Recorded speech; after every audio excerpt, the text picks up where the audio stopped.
Chapter 8. The Cave. At last the wagon was loaded, and they were free. Zachary found some rope and an old tin lantern in a small barn near the house. He grabbed two candles from a box near the lantern and tucked everything into a leather bag. Ready? He announced with a grin. As the boys walked to the cave, Joseph told Zachary what had happened in school. Zachary scowled and made a fist. We need to figure out a way to make them understand you're not like your stepdaddy. Did you see your pa cut off Jefferson's toes? Joseph blurted out. Zachary looked away. I saw, he answered.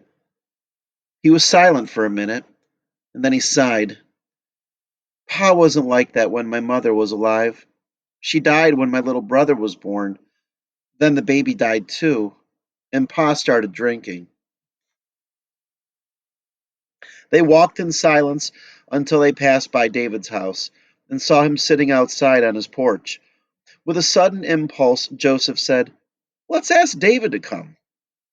Zachary frowned. Isn't he one of those abolitionists like your stepdaddy?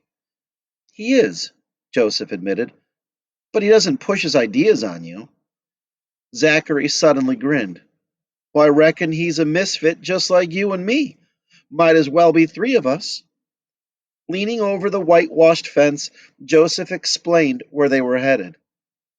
We'll need some food, David said instantly. My mother's making cookies. They followed David into his house. Mrs. Baker was a small, pretty woman.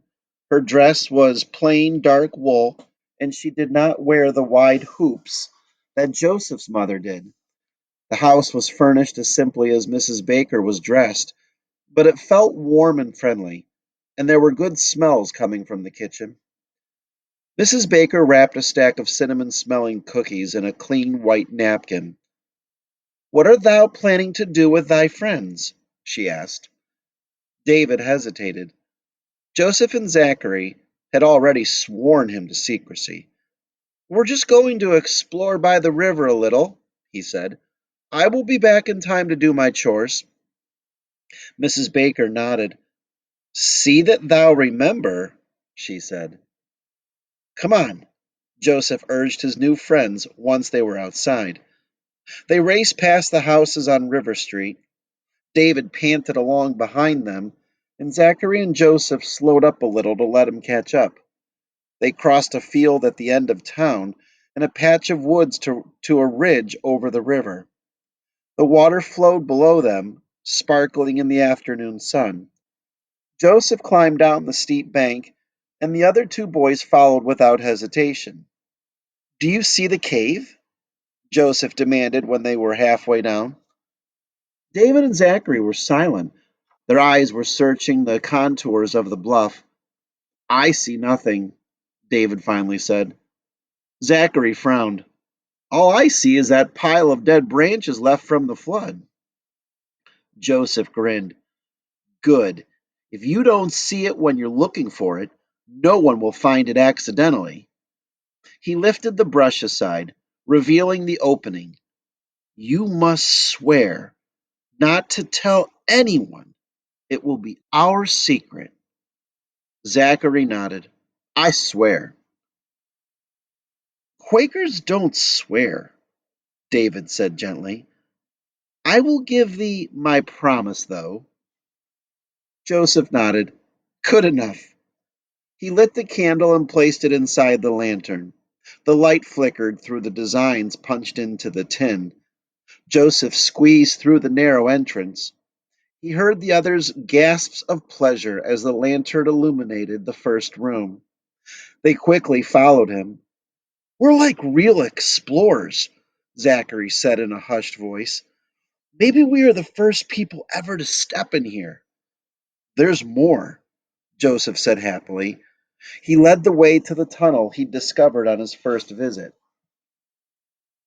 A huge boulder jutted out from one side of the wall, but there was enough room to squeeze by. He held the lantern high. Here's another passage to explore, he said, taking a step forward. Instead of the cave floor, His foot found only air. Too late he realized he was standing at the edge of a crevice, the other side of which was just out of reach. His body teetered on the edge. Then two sets of friendly hands snatched him back, and they all three tumbled backward and landed in a heap. Joseph picked up a pebble and tossed it into the crevice. It was a long time before they heard it hit the bottom. Joseph sagged against the wall, shuddering to think what could have happened if David and Zachary had not been there. I guess this is as far as we can go, Joseph said weakly. Zachary held up the lantern, carefully examining the first room. Suddenly he climbed over a ridge of rocks and shoved the lantern inside an opening high on the wall. Here's another tunnel, he said. Be careful, Joseph warned as Zachary climbed up and disappeared into the new passageway. A second later, he was back. It's great, come on. Joseph and David scrambled up the ledge and followed Zachary. He led them to an even larger room than the first. Stalactites hanging from the roof of the cavern glimmered in the lantern light. A wide ledge ran along one wall, as if some long ago giant had carved out a huge sofa. David gasped. It's wonderful. A small spring trickled along the rocks at one side. There was an opening at one end of the room, and peering in, Joseph could see that the cave went on. Later they would explore that too, he decided. For now, however, this was enough. What art thou going to do with the cave? David asked. We'll just keep it to ourselves and not tell anyone else, Joseph said. It will be hard to keep such a thing secret, David said. Not if we're careful, Zachary said. They sat on the ledge for some time, making plans. At last, David jumped up. I have to get home and do my chores. They climbed out of the room and crawled back through the opening tunnel, leaving the rope, lantern, and candles a safe way inside. When they were outside, Zachary and David helped Joseph carefully replace the brush. We could bring some crates and make a table and chairs, Zachary suggested. It was getting dark. Promising to meet the next afternoon, the boys headed for their homes. Joseph walked with a light step. For the first time in weeks, he felt happy. Mr. Byers, however, was not happy. Waving his newspaper at his wife, he burst through the door a few minutes after Joseph. Listen to this, he shouted. You know that Lincoln is traveling by train to the capital for his inauguration. He was going to stop at more than 40 towns along the way. Joseph stopped to listen. His mother nodded. I know all that, dear, she said. Well, there are already rumors of a plot to kill him, Mr. Byers exclaimed. The railroad sent an investigator named Alan Pinkerton to track them down. He convinced the president to take a different train to the capital. Now the newspapers are making fun of him. Look at this. New president sneaks into town like a thief in the night. The headline screamed in big letters. It seems rather cruel to make fun of him, said Mrs. Byers. All he did was take another train. Mr. Byers seemed to calm down. I thought you didn't like Mr. Lincoln. I can't help feeling sorry for him and his wife. Mrs. Coe just got back from a trip to the capital. She says it's an awful town.